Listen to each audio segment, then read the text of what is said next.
ब्रह्म चैतन्य, cosmic consciousness, आत्म चैतन्य, दोनों में भेद क्या है?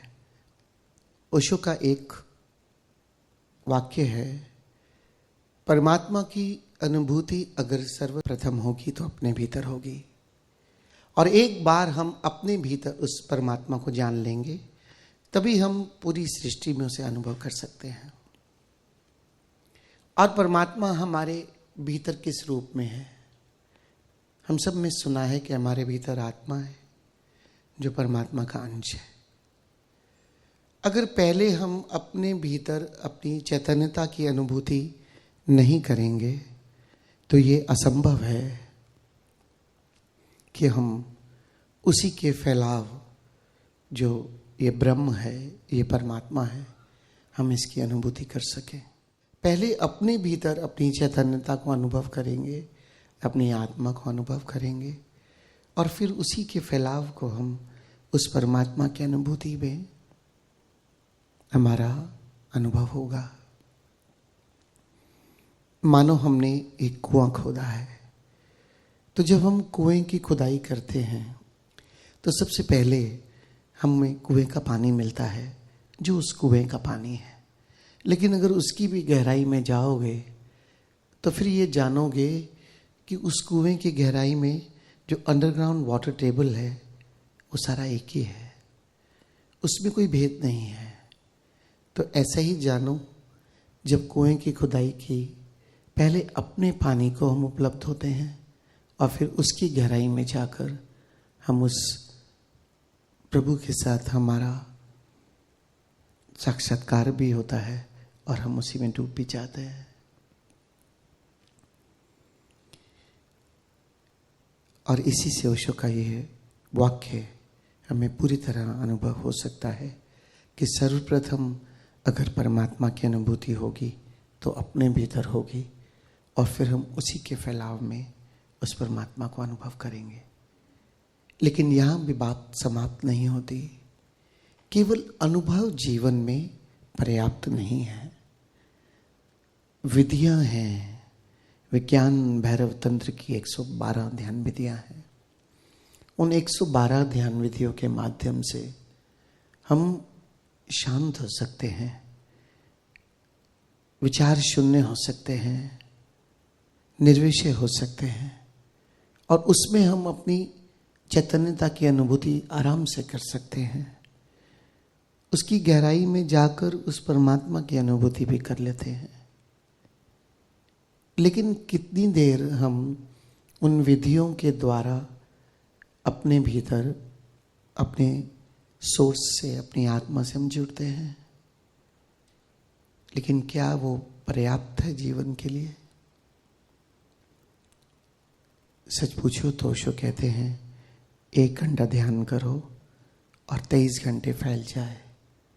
और 23 घंटे तभी फैल सकता है जब उस अनुभव को हम अपने जीवन का हिस्सा बनाएं। मेरे जीवन में बहुत से ऐसे व्यक्तियों का मिलना हुआ है, बहुत ऊंचे ऊंचे ध्यानियों से भी मैं मिला हूँ, जिन्होंने ध्यान विधियों के माध्यम से अपने भीतर के सत्य को भी जान लिया। लेकिन जब वो आंख खोलकर जिए तो उनके व्यवहार में कोई रूपांतरण नहीं था।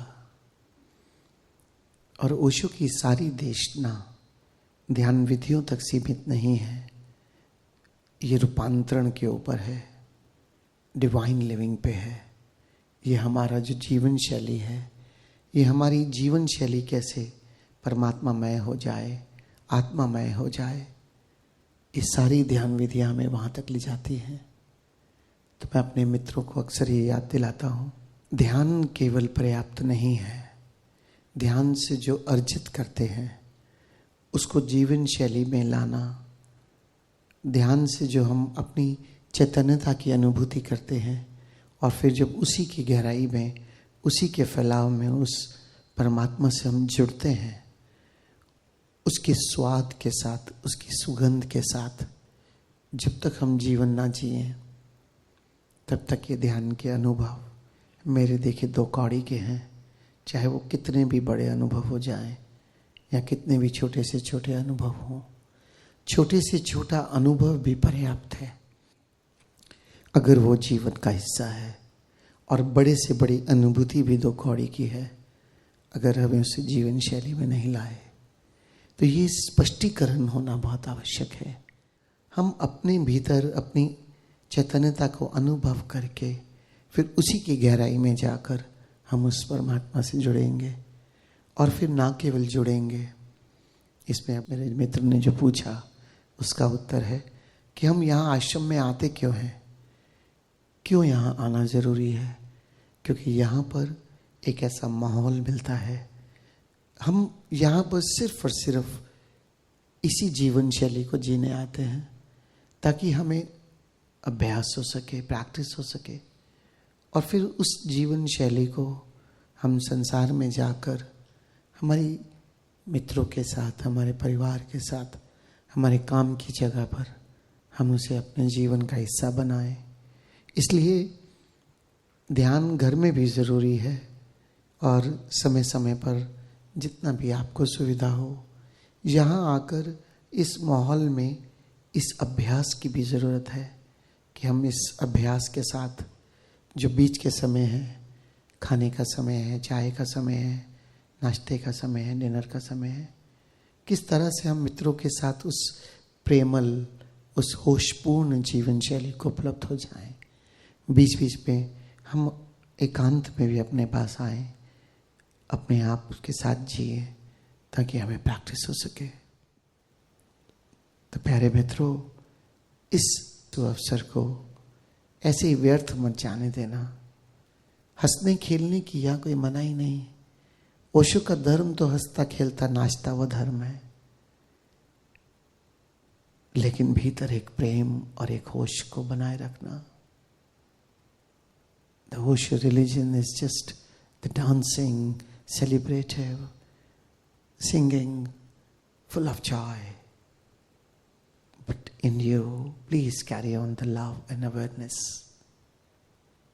And whatever you are experiencing in the sessions, let it expand to your outer layers of the body and mind and the emotions, so that it can have the fragrance. And this is the experience of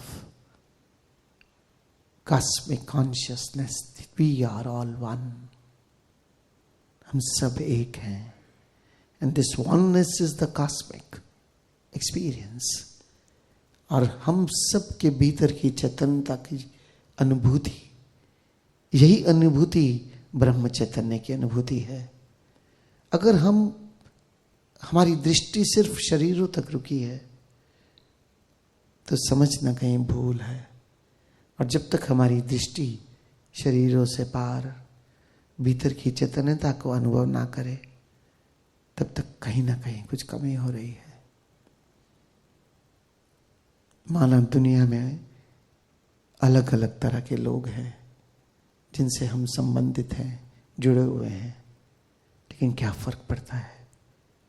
मेरे भीतर से प्रेम का झरना, प्रेम का सागर इस तरह से बहता रहे कि जो भी आए उस प्रेम में डूब जाए.